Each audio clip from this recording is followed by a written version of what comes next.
Buenos días, hermanos. Gusto de saludarles el día de hoy. Quiero invitarles a abrir su Biblia en el capítulo 2 de la carta de Pablo a los Efesios, donde vamos a continuar nuestro estudio de esta carta en la serie llamada o titulada Practicando tu identidad en Cristo. Efesios capítulo 2, versículos 19 al 22 será el pasaje que estaremos estudiando el día de hoy. Y el título del sermón de este día se llama Hechos cercanos en Cristo, parte 3. Pablo, en los versículos anteriores, ha estado exponiendo la realidad de que estamos muertos espiritualmente bajo el poder de tres fuerzas, pero que Dios en ese instante de nuestra muerte espiritual obró por su misericordia dándonos vida.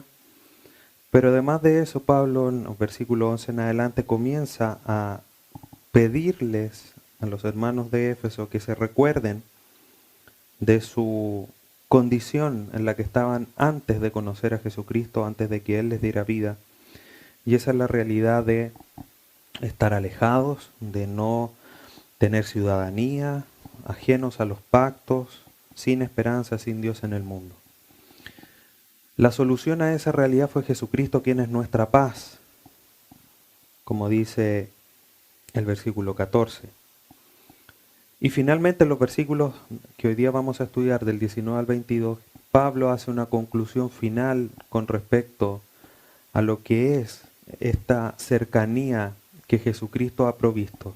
Ahora ya no lejanos, sino que cercanos. Y vamos a ver lo que Pablo concluye. Dice Efesios 2, 19 al 22. Así que ya no soy extranjero ni advenedizo, sino conciudadano de los santos y miembro de la familia de Dios, edificado sobre el fundamento de los apóstoles y profetas, siendo la principal piedra del ángulo Jesucristo mismo, en quien todo el edificio bien coordinado va creciendo para ser un templo santo en el Señor, en quien vosotros también sois juntamente edificados para morada de Dios en el Espíritu. Contrario a lo que uno podría creer, no fue la cruz el primer símbolo con el que se identificaron los cristianos de la iglesia primitiva o la iglesia de los primeros siglos. La iglesia estaba siendo perseguida, había un ambiente hostil. Nuestros hermanos de principio de siglo buscaron una manera de poder reconocerse entre ellos sin ser descubiertos. Y para esto ellos idearon un símbolo que era un pez, que estaba simplemente formado por dos líneas curvas que se entrelazaban entre sí para dar forma, digamos, a este pez, y que era de alguna manera un identificador secreto para ellos que se veían obligados por esta persecución a esconder su fe, poder reconocerse y poder sobrevivir, digamos, en este ambiente tan hostil. Entonces, cuando una persona se acercaba a otra, alguien así en forma descuidada o distraídamente dibujaba la mitad del pez, una de estas dos líneas curvas. Si el otro trazaba la segunda curva o la segunda línea, ambos se reconocían como hermanos. Ahora, ¿por qué la iglesia primitiva reconoció o estableció el pez? Tertuliano da algunas pistas con respecto a esto, porque él relata que ellos entendían y decía tal cual: nosotros, pequeños peces, a imagen de nuestro ictus, que es pez en griego, Jesucristo, nacemos en el agua del bautismo. Por eso utilizaron este símbolo. Y la palabra griega, como les decía, ictus, que es la palabra pez en griego, forman el acróstico de la expresión Jesucristo, Jesús, Cristo, Hijo de Dios, Salvador. Entonces, a través no solamente de esta imagen, sino que también era como una expresión, un reconocimiento de su fe, una proclamación de su fe. Ellos se reconocían. Y este símbolo, este pez, se convirtió en una forma de señalar con sutileza la entrada a los lugares secretos donde la iglesia se reunía en forma clandestina, porque era perseguida. O incluso marcaba las lápidas de la tumba de los cristianos de aquella época. Los primeros cristianos no fueron insensatos en donde iban a decir yo soy cristiano para que lo mataran, sino que ellos entendían que debían ser cuidadosos. A ellos no les importaba morir por su fe, porque cuando les tocaba ellos defendían y nunca negaron ser cristianos, pero sí procuraban ser discretos para no renunciar a esta comunión que se generaba en la iglesia primitiva, ni tampoco renunciar a sus creencias. El punto es, nosotros hoy día, donde no somos perseguidos, donde no nos dan muerte por creer, sobre todo en nuestro país y en otros lugares que sí, pero nosotros que tenemos libertad, ¿nos seguimos escondiendo el día de hoy? ¿Seguimos teniendo que hacer algún tipo de marca?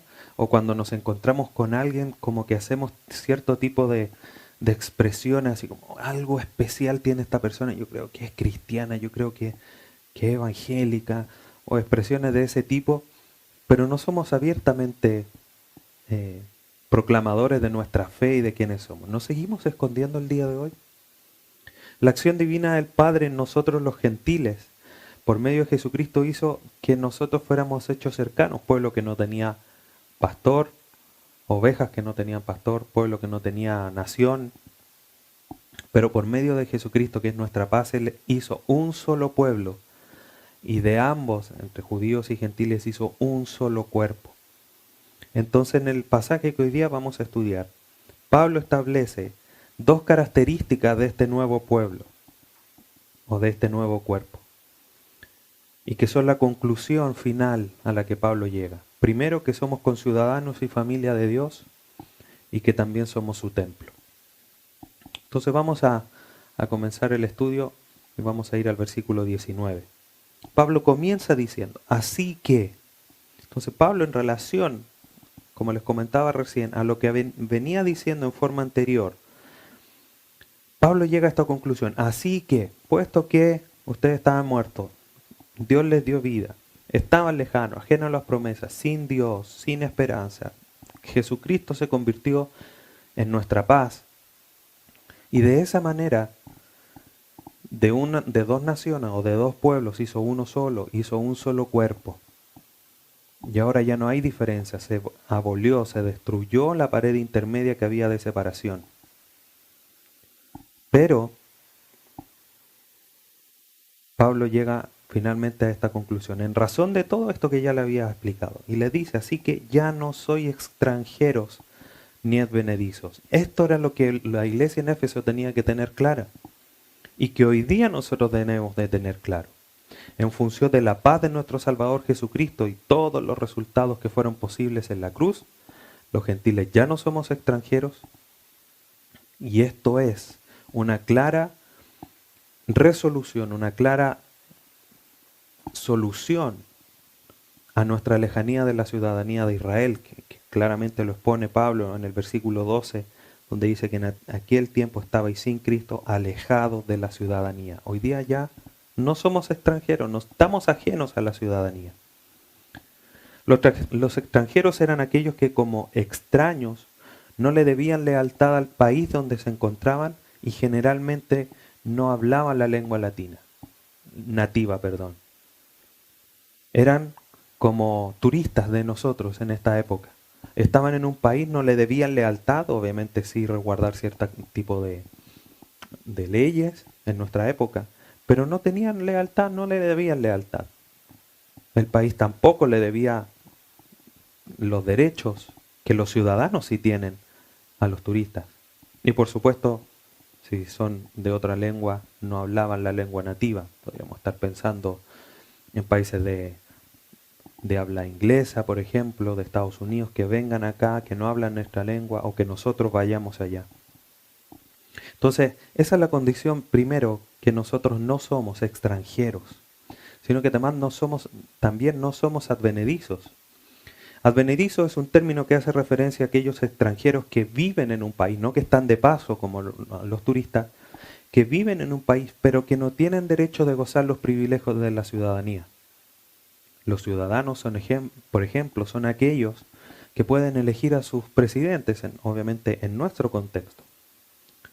Los advenedizos son aquellos que viven en el país, pero no tienen los derechos de poder elegir a sus gobernantes. En esa época, como dice el versículo 12, ajenos a la ciudadanía, extranjeros y ajenos a los pactos de las promesas. O sea, no había privilegios para ellos, extranjeros ni advenedizos. Y la solución la establece claramente en forma posterior a lo que escribe Pablo. Nos dice, ya no soy extranjero ni advenedizo, sino conciudadano de los santos. El problema de la lejanía del ser extranjero ha sido completamente resuelto. Dios no dejó nada sin resolver a la luz de lo que hizo por medio de su Hijo Jesucristo en la cruz del Calvario. Los que estaban lejos ahora son hechos conciudadanos, miembros de una nación, miembros de un pueblo.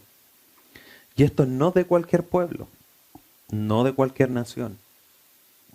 Veamos primera carta de Pedro, capítulo 2, versículos 9 y 10. Primera carta de Pedro, capítulo 2, versículo 9 y 10. Mas vosotros sois linaje escogido, real sacerdocio, nación santa, pueblo adquirido por Dios para que anunciéis la virtud de aquel que os llamó de las tinieblas a su luz admirable. Vosotros que en otro tiempo no erais pueblo, pero que ahora sois pueblo de Dios, que en otro tiempo no habíais alcanzado misericordia, pero ahora habéis alcanzado misericordia. Esto éramos nosotros. Nosotros ahora somos nación santa. Cuando se habla de santa, son aquellos que Dios ha escogido para sí y los ha apartado para su propia posesión, para una posesión particular.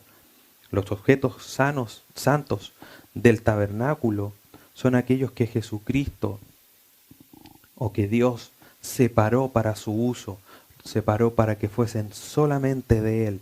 Nosotros hoy día formamos parte de esa nación santa que Dios ha escogido para Él y que Dios formó de los judíos, de parte de los judíos y también de los gentiles, como por la acción del Espíritu Santo, de Jesucristo en la cruz y obviamente la acción del Espíritu Santo al unirnos, al regenerarnos. Y somos parte de esta nación santa. Pasamos a formar parte de la ciudadanía celestial. Ahora no somos extranjeros para Dios, sino que somos extranjeros en esta misma tierra. Miren lo que dice Filipenses capítulo 3, versículo 20. Filipenses 3:20. Mas nuestra ciudadanía está en los cielos, de donde también esperamos al Salvador, el Señor Jesucristo. Nuestra ciudadanía está en los cielos. Por lo tanto, nosotros, en otro pasaje dice que somos embajadores. Los embajadores son aquellos que obviamente representan a otra nación y se espera que se comporten conforme a las tradiciones que hay en otras naciones o en su propia nación.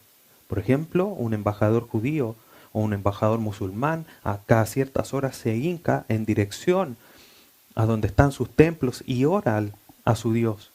Siguen las tradiciones, siguen los preceptos que su nación ha establecido. Nosotros hoy día somos extranjeros, pero nuestra ciudadanía no es de otro país o de otra nación de esta tierra, sino que somos ciudadanos de la patria celestial. Por lo tanto, debemos compartirnos y vivir bajo las tradiciones, o mejor dicho, bajo las leyes que nos rigen a nosotros como ciudadanos celestiales. Por eso es importante, y Pablo está estableciendo en estos primeros capítulos, la importancia, los fundamentos, la teología de nuestra identidad en Jesucristo. Si somos ciudadanos del cielo, debemos comportarnos como tal, demostrar quiénes somos, demostrar nuestra identidad. Pero no solamente somos conciudadanos de los santos, volviendo a Efesios capítulo 2, dice, y miembros de la familia de Dios. Entonces, además ya de no ser extranjeros, de estar cercanos, de que gozamos de los privilegios de ser ciudadanos, pasamos además a gozar de los derechos y de las promesas de formar parte del hogar de Dios, de la casa o de la familia de Dios. Por medio de Jesucristo se nos ha provisto el vínculo familiar que Él dispuso establecer con todos los salvos. Como dice Efesios capítulo 1, versículo 5, en amor habiéndonos predestinados para ser adoptados hijos suyos por medio de Jesucristo, según el puro afecto de su voluntad. Ahora todos estos que han sido parte de un solo cuerpo, han sido hechos parte de un solo cuerpo, parte de una sola nación, forman además la familia de Dios. Y como familia debemos aceptarnos, debemos amarnos, debemos cuidarnos como miembros de esta familia espiritual. Nuestra unión es eterna. Muchas veces nosotros, a pesar de que en nuestras familias hay discusiones, hay dificultades, hay divisiones muchas veces, y nos hacen cosas feas. Muchas veces, de todas maneras, cuando el otro está en dificultad, decimos, no, es que en mi familia, ¿cómo lo voy a dejar? Bueno, nosotros ahora formamos parte de la familia celestial, de la familia de Dios. Aquí el que está sentado a un costado tuyo es parte de la familia de Dios, es tu familia. ¿Por qué entonces nosotros, a la luz de esto, hacemos separación si Dios derribó toda división, toda separación? La destruyó, la hizo nada. Y aún nosotros seguimos haciendo distinción. No, es que este hermano no me mira, no me saluda cuando llega. Sí, pero es tu familia. Y así si hacemos y actuamos de esa manera con nuestra familia terrenal, a pesar de que lo haga, nosotros siempre estamos ahí. ¿Por qué con nuestra familia espiritual no? Gozamos, como les decía recién, de un vínculo eterno, un vínculo divino que costó la sangre de Jesucristo en la cruz del Calvario. Es esa el valor, ese es el medio para que nosotros fuésemos constituidos la familia de Dios. Gálatas 6:10 dice, así que según tengamos oportunidad, hagamos bien a todos. Estamos llamados a ayudar a todas las personas. Estamos llamados a eso.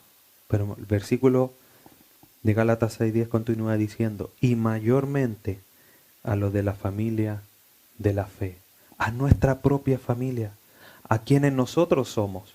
A ellos nosotros debemos hacer mayormente el bien, no a lo de nuestra familia carnal, a nuestra familia sanguínea aquí en la tierra. Estamos llamados a hacernos el bien. Esta palabra que en el versículo 19 dice miembro de la familia de Dios, también se puede traducir como casa. Y por el contexto que continúa podemos ver que además de comprenderlo como la familia propiamente tal, también lo podemos comprender como la realidad de la iglesia, que en forma figurada Dios establece a través de los escritos de Pablo que somos un edificio. La iglesia es un edificio. Esta nación, esta única nación que Jesucristo ha establecido, es un edificio. Y esto lo vamos a continuar porque es lo que continúa diciendo Pablo. Esta primera característica que se nombra en este primer versículo, que somos conciudadanos y familia de Dios, nos muestra en esta conclusión que hace Pablo, y a nosotros hoy día nos tiene que quedar claro, es que está completamente resuelta nuestra lejanía. Hoy estamos cercanos, tenemos la ciudadanía, tenemos acceso a las promesas de Dios, a la casa de Dios. La supereminente grandeza de su poder nos pone como ciudadanos reales, como ciudadanos no de segunda clase. Somos todos iguales, porque todos somos un solo cuerpo. Mire lo que dice la primera carta a los Corintios, primera carta a los Corintios, capítulo 1, versículos 27 al 30. Dice, sino que lo necio del mundo, versículo 26 mejor. Pues mirad, hermanos, vuestra vocación, que no sois muchos sabios según la carne, ni muchos poderosos, ni muchos nobles, sino que lo necio del mundo escogió Dios para avergonzar a los sabios, y lo débil del mundo escogió Dios para avergonzar a lo fuerte, y lo vil del mundo y lo menospreciado escogió Dios, y lo que no es para deshacer lo que es, a fin de que nadie se jacte en su presencia. Mas por Él estáis vosotros en Cristo Jesús, el cual nos ha sido hecho por Dios sabiduría, justificación, santificación y redención, para que, como está escrito, el que se gloría, gloríese en el Señor. Hermanos, esta familia, nosotros que nos reunimos en este lugar, Dios nos escogió de lo más vil, de lo más feo, de lo más pecaminoso de este mundo. Para no ser más claro, el pasaje es claro. Por lo tanto, el que está sentado al lado tuyo está dentro de lo que Pablo nombra aquí. ¿Por qué tú te crees superior a otros?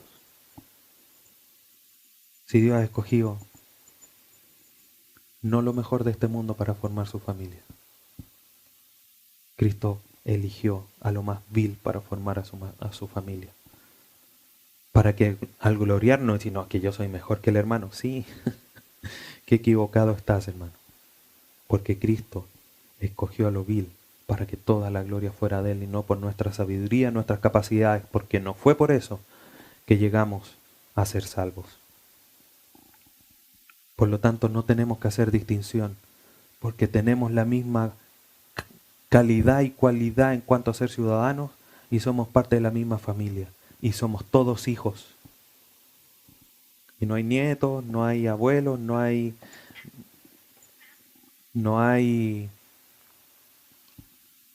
cualquier otro tipo de pariente.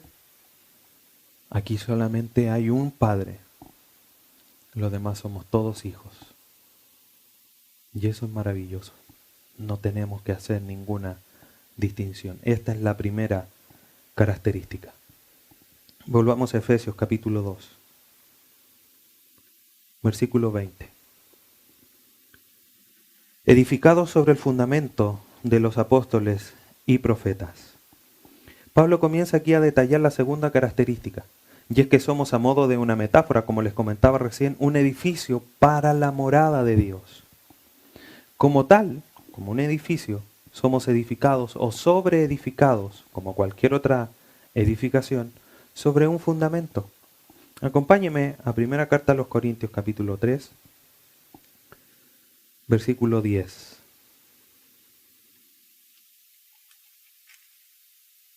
Vamos a leer del versículo 10 al 14. Dice, conforme a la gracia de Dios que me ha sido dada, yo como perito arquitecto puse el fundamento y otro edifica encima, pero cada uno mire cómo sobreedifica. Porque nadie puede poner otro fundamento que el que está puesto, el cual es Jesucristo. Y si sobre este fundamento alguno edificare oro, plata, piedras preciosas, madera, heno, hojarasca, la obra de cada uno será manifiesta, porque el día la declarará, pues por el fuego será revelada, y la obra de cada uno, cual sea, el fuego la probará. Si permaneciere la obra de alguno que sobreedificó, recibirá recompensa. Hermanos, tenemos para construir los siguientes materiales que nombra aquí Pablo. Plata, oro, piedras preciosas por un lado, podríamos hacer el primer grupo, y un segundo grupo, heno, paja y hojarasca. Cuando lleguemos al tribunal de Cristo y sean probadas nuestras obras, obviamente el primer grupo, plata, oro y piedras preciosas, será pasada por el fuego y resistirá esa prueba. No así el heno, la paja y la hojarasca, que serán pasadas por fuego y serán consumidas, serán polvo. Nosotros, para sobreedificar, tenemos que tomar el oro, la plata y las piedras preciosas que encontramos en la palabra de Dios. Ahí es donde está el material para nosotros sobreedificar. Si nosotros construimos con estos materiales, cuando lleguemos arriba, y dice el versículo 14, si la obra de alguno que sobreedificó, si eso pasa, si permanece, recibirá recompensa. Para que eso pase, tenemos que construir con elementos que pasen la prueba del fuego. Cuando nosotros construimos bajo nuestros conceptos, bajo nuestra mirada, nuestros deseos, estamos construyendo con oro, plata y piedras preciosas. Estamos construyendo con heno, paja y hojarasca. Y eso va a ser consumido por el fuego. Tenemos que construir con los materiales que Dios nos da, con lo que Él desea que construyamos. Sobre el fundamento que dice Pablo es Jesucristo. Y los apóstoles y profetas, como dice, volviendo a Efesios 2, 20, edificados sobre el fundamento de los apóstoles y profetas. Los apóstoles y profetas fueron quienes pusieron el fundamento. Los apóstoles de Jesucristo fue el mismo Jesucristo, que fue quien los comisionó, quien los envió para, junto con los profetas, quienes son los que hablan en el nombre de Dios, fueran quienes pusieran la verdad doctrinal por el cual la iglesia se iba a guiar. El fundamento doctrinal, la verdad doctrinal. Y esta es sobre la cual descansa la iglesia. Acompáñame a Hechos capítulo 20. Hechos 20, versículo 32. Pablo, una vez que ya se está despidiendo de los ancianos de Éfeso, que los pidió que fueran a Mileto, les dice: y ahora, hermanos, os encomiendo a Dios y a la palabra de su gracia, que tiene poder para sobreedificaros y daros herencia con todos los santificados. Es la palabra de Dios que nos permite sobreedificar, tal como dice la carta a los Corintios que leíamos recién. Si vamos a construir, si vamos a sobreedificar, que sea con la palabra de Dios, sobre el fundamento que es Jesucristo. Los apóstoles y los profetas no hicieron más que proclamar y establecer a Jesucristo como el fundamento, como lo acabamos de leer en la carta a los Corintios. Jesucristo es el fundamento. Por tanto, no es que los apóstoles y los profetas sean el fundamento, ellos fueron el instrumento que Dios utilizó para establecer a Cristo como fundamento de su iglesia, sobre la cual descansa. Por eso Pablo les dice aquí a los ancianos de Éfeso: los encomiendo a Dios y al poder de su palabra, al fundamento. Ahí descansen, ahí sobreedifiquen, sobre Jesucristo, sobre la palabra. Pablo continúa diciendo en Efesios: siendo la principal piedra del ángulo, Jesucristo mismo. O sea, el mismo que es el fundamento, además es la piedra angular.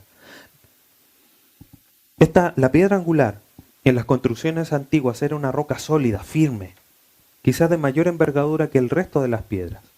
Y esta piedra guiaba o daba las directrices para que fuese puesto el fundamento, y sobre eso se pudiesen levantar los muros de la construcción de manera recta, de manera, digamos, como indicaba el fundamento, para que no se fuera la construcción para cualquier lado. El mismo Jesucristo en el Salmo 118 dijo que Él iba a ser desechado. En su ministerio terrenal citó este salmo y dijo que Él iba a ser rechazado. Mateo 21, Marcos 12. Y Pedro se lo dijo a los judíos. Hechos capítulo 4, versículo 11.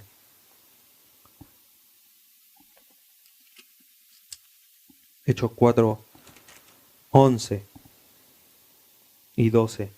Este Jesús es la piedra reprobada por vosotros los edificadores, la cual ha venido a ser cabeza del ángulo. Y en ningún otro hay salvación, porque no hay otro nombre bajo el cielo dado a los hombres en que podamos ser salvos. Jesucristo es el único que es la piedra angular, es el único por la que la iglesia es guiada para ser construida. Ni Mahoma, ni Buda, ninguno de estos hombres que han levantado religión o que son adorados puede decir que es la piedra angular. No, ninguno de ellos puede decir que bajo su nombre vamos a ser salvos, porque el único que ha sido puesto para que la iglesia sea construida con las directrices necesarias es Jesucristo. Es el único, el que fue desechado. Cuando construían, elegían la mejor piedra, la más firme, la que se veía con más poder, por decirlo de alguna manera. Jesucristo, al igual que a nosotros, que nos escogió lo necio, lo vil de este mundo, Cristo, que no es lo vil, por supuesto, pero que fue desechado, se puso como la piedra angular, la piedra que guió el resto de la construcción. La piedra angular, hermanos, de alguna manera establece la línea de la construcción que la iglesia debe seguir para que sea una construcción sólida y recta, como dice Efesios 1:3, para que fuésemos puros y sin manchas. Una casa que es construida sin las directrices del arquitecto termina siendo cualquier cosa. Nosotros hoy día debemos seguir lo que la palabra de Dios dice. Las directrices que la palabra de Dios nos pone para poder ser la iglesia de Dios. Entonces Cristo no solamente es donde descansa la iglesia como la piedra angular, donde toda la edificación reposa, sino que además es el fundamento que levanta las directrices de los muros. Por lo tanto, Pablo le está mostrando a los hermanos en Éfeso que Cristo es suficiente y único para edificar a su iglesia, quien además dijo que la iba a construir. Entonces Cristo Jesús, nuestro Salvador, no solamente se pone debajo como la guía principal, la piedra angular, sino que también como el fundamento que va a sostener toda la construcción, sino que además es quien está construyendo a su iglesia. Mateo 16, versículo 18.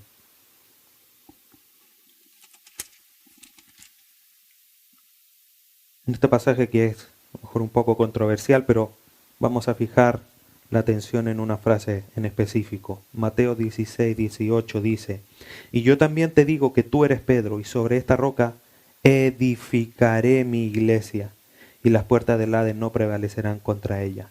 Jesucristo le está diciendo a Pedro: yo voy a construir mi iglesia. Él es quien va a ser el obrero, por decirlo de alguna manera, y poder comprenderlo.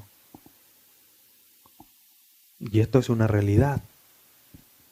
Si vamos a Hechos capítulo 2, Hechos 2:47. Luego de que viniese el Espíritu Santo de Pentecostés, Pedro se levanta, hace un gran discurso. Y luego de que se bautizaran, los llamara a arrepentirse y perseveraran en la doctrina, como dice el versículo 42 de Hechos 2, participaban, perseveraban en la doctrina, en lo que se les enseñaba. Dice el versículo 46, y perseverando unánimes cada día en el templo y partiendo el pan en las casas, comían juntos con alegría y sencillez de corazón, alabando a Dios y teniendo favor con todo el pueblo. Y el Señor, ¿quién es el Señor? Jesucristo. Y el Señor añadía, ¿quién añadía? El Señor. Cada día a la iglesia los que habían de ser salvos. Jesucristo hoy día está construyendo a su iglesia. Él está trayendo las piedras necesarias para poder seguir la construcción. Cristo es el fundamento, es la piedra angular y es quien la edifica. Cristo es suficiente. Cristo es el único necesario para edificar a su iglesia. Nada más. Permítanme leerle esta cita un poco extensa de Hendriksen. Dice así: además de ser la piedra angular de un edificio, parte del fundamento y por tanto soporte de la superestructura, ella también determina su forma final, puesto que al estar colocada en la esquina formada por la unión de dos muros primarios, fija la posición de estos muros y de los que cruzan en el resto del edificio. Todas las demás piedras deben ajustarse a ella. Así también la casa espiritual, además de descansar en Cristo, queda determinada en cuanto a carácter por Él. Es Él quien define lo concerniente a lo que esta casa debe ser ante Dios y cuál ha de ser su función en su universo. Es Cristo el que da a la casa su correcta dirección. Fin de la cita. Cristo es suficiente, hermanos. Volvamos a Efesios capítulo 2, versículo 21.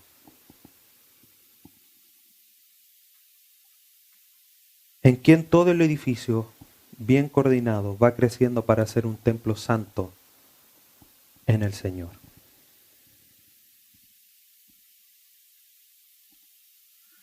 es en Cristo.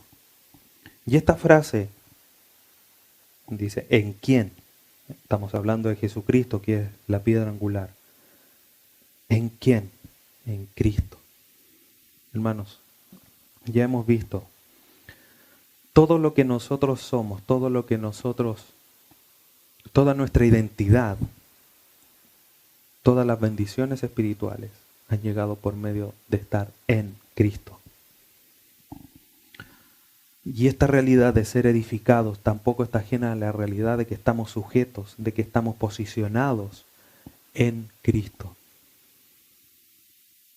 Es en Cristo que todo el edificio bien coordinado va creciendo. La iglesia está fundada y orientada. El proyecto de construcción está en Cristo. Por lo tanto, donde no está Cristo, donde no está la palabra sustentando, fundamentando, orientando la construcción está quedando como cualquier cosa menos como morada de Dios. Filipenses 1:6 dice que el que comenzó, estando persuadido de esto, dice que el que comenzó la buena obra la perfeccionará hasta el día de Jesucristo. Él está construyendo. Y lo interesante que Pablo le dice a la iglesia en Éfeso, en quien todo el edificio bien coordinado va creciendo. No que nos dice, va creciendo de manera continua. Y esta es una característica llamativa que nos llama la atención, puesto que este crecimiento no hay un término. Generalmente uno cuando pasa las construcciones por la calle, siempre hay un letrero donde dice quién construye, una foto del proyecto, pero dice fecha de término y da una fecha aproximada. Jesucristo aquí no da una fecha, no dice hasta cuándo, solo dice que crece, que va creciendo. Es un proyecto aún en construcción. Sabemos que se va a completar hasta el día de Jesucristo, como dice Filipenses 1:6, pero no hay una fecha. Eso es porque no es una construcción humana, es una construcción espiritual. Y esta construcción está bien ajustada, bien coordinada. ¿Qué quiere decir? Que es un edificio que tiene sus partes o elementos bien unidos.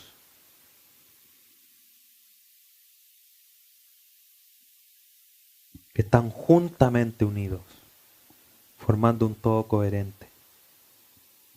Acompáñame al primer libro de Reyes, capítulo 6.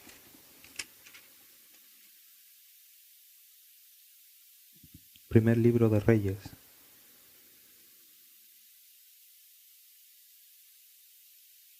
Capítulo 6, versículo 7.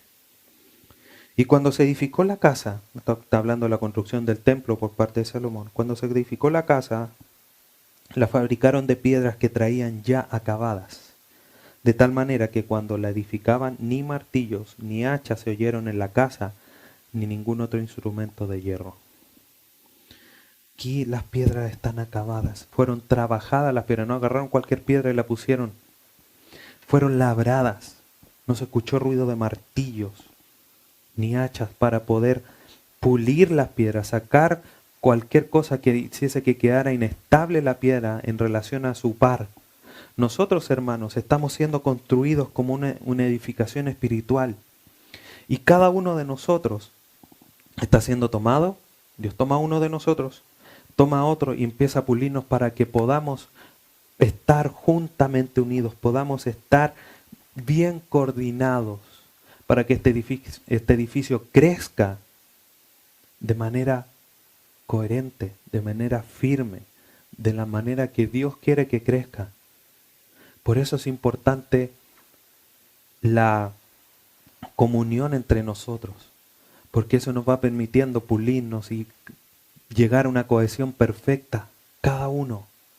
Y Dios está trayendo las piedras para seguir construyendo su iglesia. Cada uno de nosotros ha sido traído por Cristo, nos ha añadido a su iglesia. Y Dios está trabajando tal cual como los artesanos que preparaban las piedras aquí en lo que acabamos de leer en el primer libro de Reyes. Dios está trabajando como un artesano, colocándonos a cada uno de nosotros de una manera precisa en el lugar correcto para formar su iglesia. Qué bendición y qué dicha, hermanos, de que Dios esté trabajando en nosotros.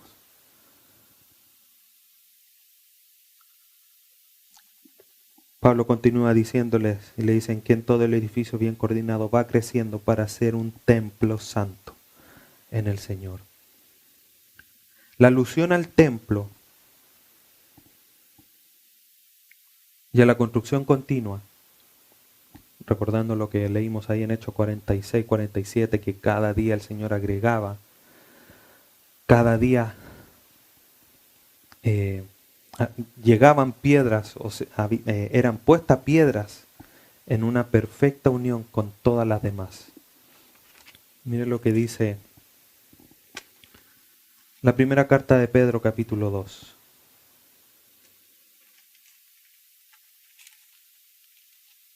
Versículos 4 y 5. Primera de Pedro 2, 4 y 5. Acercándonos a Él, piedra viva, desechada ciertamente por los hombres, mas para Dios escogida y preciosa. ¿Quién fue la piedra desechada? Jesucristo. Lo acabamos de comentar. Versículo 5. Vosotros también, como piedras vivas, sed edificados como casa espiritual y sacerdocio santo, para ofrecer sacrificios espirituales aceptables a Dios por medio de Jesucristo. Nosotros somos piedras vivas que Dios está tomando, que está formando, que está puliendo para formar su iglesia. Por lo tanto, esta alusión al templo y a la construcción continua tiene que llevarnos a meditar y a pensar y a tener en mente el crecimiento numérico más que la madurez espiritual, que es un tema que Pablo trata más adelante respecto a este crecimiento numérico. La iglesia, Dios la hace crecer de manera numérica, con piedras vivas.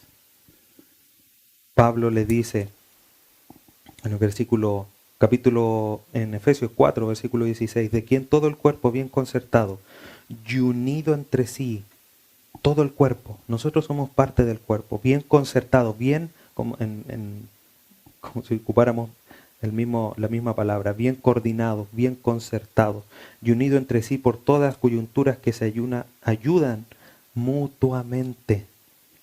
Según la actividad propia de cada miembro, recibe su crecimiento para ir edificándose en amor. Hermanos, ya estudiaremos este pasaje, pero solamente comentarles. Nosotros como piedra viva estamos siendo puestas una al lado de la otra, siendo pulidos para estar en un contacto perfecto, para no quedar inestables.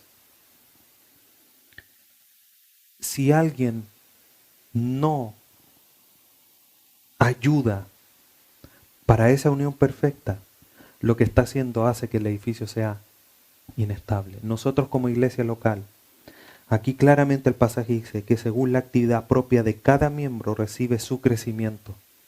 Si tú no actúas como miembro de la iglesia, ayudando a quien está al lado tuyo, el crecimiento espiritual de tu hermano no se ve. Tu hermano no está creciendo. Por lo tanto, eres responsable de la madurez espiritual del que está al lado tuyo.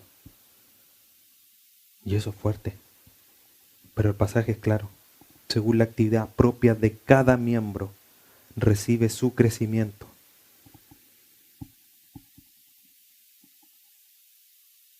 Tenemos que prestarnos en las manos de Dios y que nos permita tener esta unión perfecta. Pablo le dice entonces para hacer un templo santo. Cuando le dice templo, la imagen que se le viene a los hermanos en Éfeso es la imagen del templo de Dios, que era donde Él se manifestaba o habitaba. La palabra griega es naón, que hace alusión al santuario propiamente tal, no toda la estructura del templo, no todo el complejo del templo, sino que donde Dios se manifestaba, donde Dios habitaba, como en el tabernáculo, ahí en el lugar santísimo, donde Dios se manifestaba. Entonces Pablo, cuando le dice a los de Éfeso, ellos no dijo, un templo santo, como el de la diosa Diana, con muchas columnas, un templo maravilloso. Los de Éfeso entendieron que Pablo se estaba refiriendo al templo de Dios, no al templo de la diosa Diana, donde los paganos o los incrédulos adoraban, sino al templo santo de Dios en Jerusalén, donde Él se manifiesta, porque somos un templo santo. Primera carta a los Corintios, capítulo 3, versículo 17. Si alguno destruyere el templo de Dios, Dios le destruirá a él, porque el templo de Dios, el cual sois vosotros, santo es. Nosotros somos el templo santo. ¿Y por qué somos el templo santo? Porque estamos en el Señor. Empieza con en quién y termina en el Señor. Aquí hay un realce de la importancia de estar en el Señor. Todo esto es posible por la unión que tenemos con Jesucristo, de estar en Él. Todo lo demás está asegurado porque tenemos una estrecha relación con Él.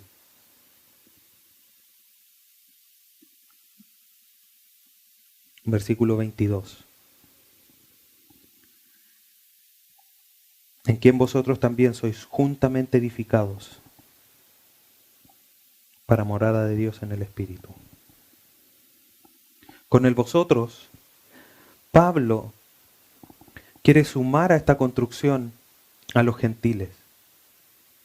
Dios es quien toma estos nuevos elementos. Dios había comenzado la construcción del templo de Dios espiritual con los judíos.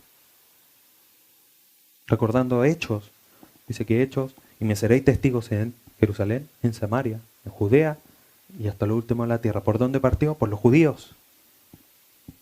Luego por las naciones contiguas, Samaria.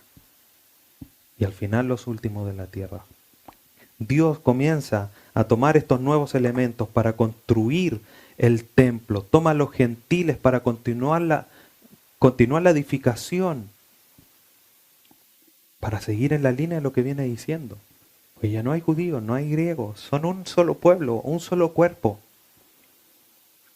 Y ahora de cada uno de ellos va a ser un solo templo.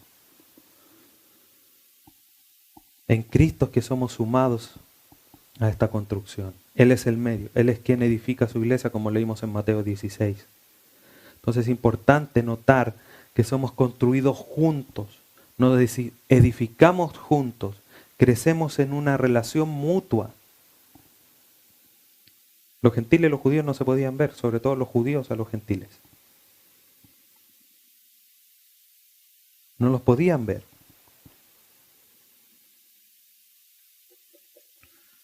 Entonces, Pablo toma esto y dice, somos juntamente construidos. Como leímos en 4:16, ya no hay distinción, somos iguales. Y toma de lo amo, somos juntamente edificados. El crecimiento de la iglesia, en términos numéricos, es la preparación para que el Padre cumpla su promesa de que morará en ella. Juan 14, vamos a este pasaje, Juan 14, 23.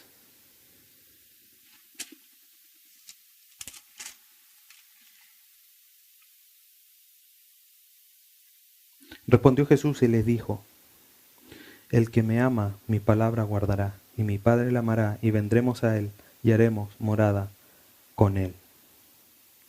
Entonces, el estar siendo construido, hermanos, juntamente, para morada de Dios, No tiene que ver con que esta construcción que está siendo hecha de manera continua, no tiene que ver con que tenga que alcanzar un tamaño definido,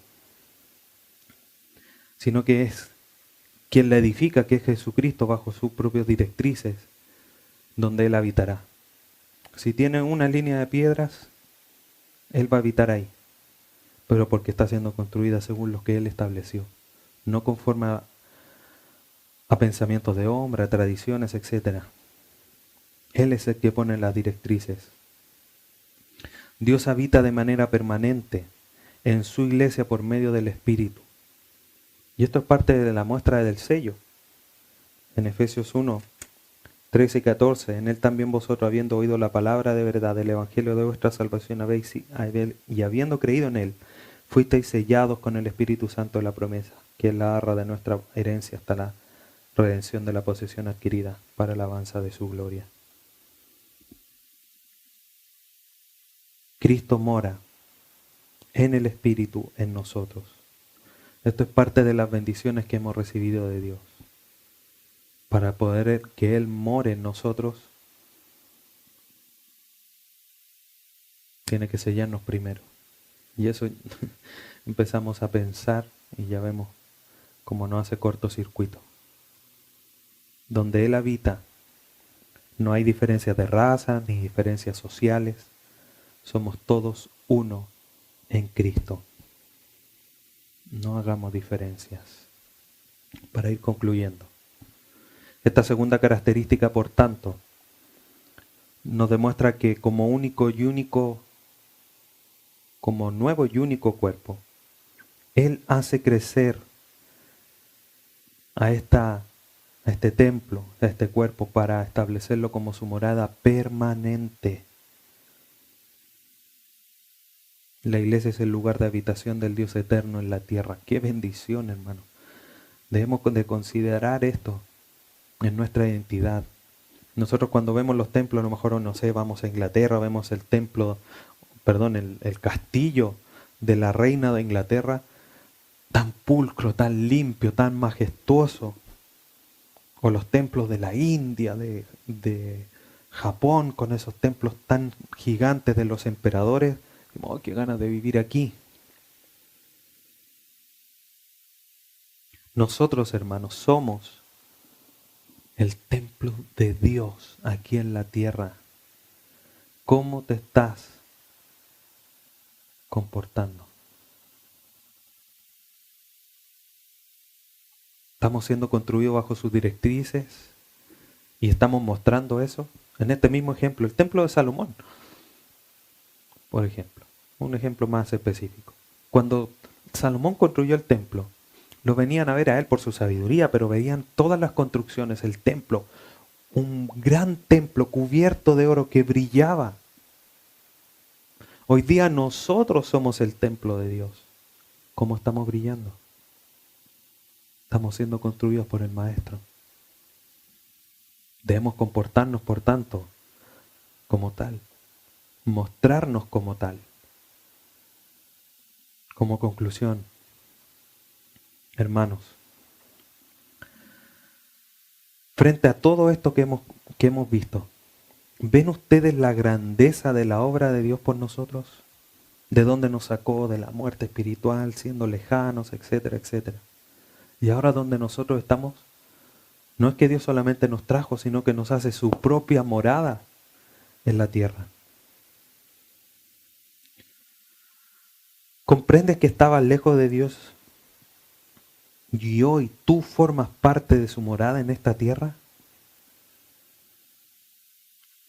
Frente a esta realidad, queridos hermanos, ¿cómo está afectando esto en tu identidad diaria el que seas parte del templo de Dios? ¿Estás procurando no presentar estorbos a la unión perfecta que Él ha establecido como parte de un todo bien organizado? ¿O estás poniendo ahí una piedra entre medio? No, porque no quiero estar muy unido con este hermano. Es tu hermano, es parte de tu familia.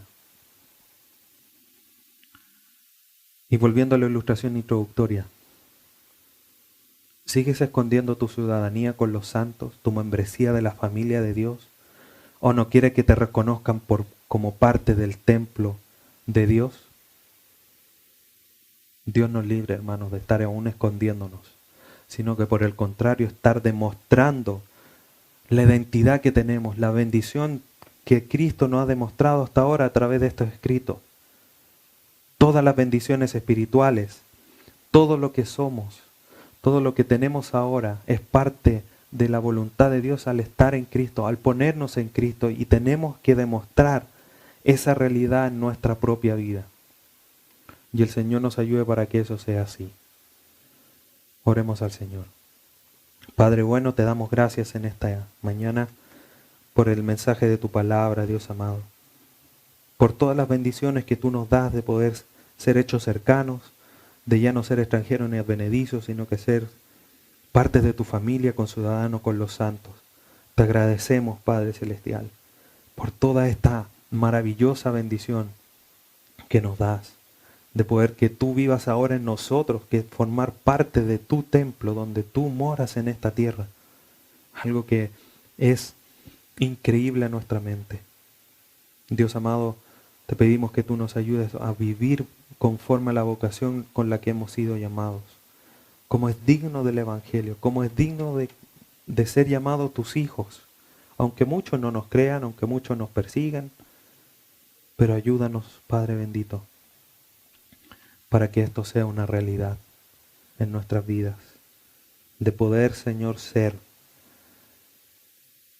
o mejor dicho, de vivir conforme a la identidad que tenemos en Jesucristo. Gracias te damos por el mensaje de tu palabra.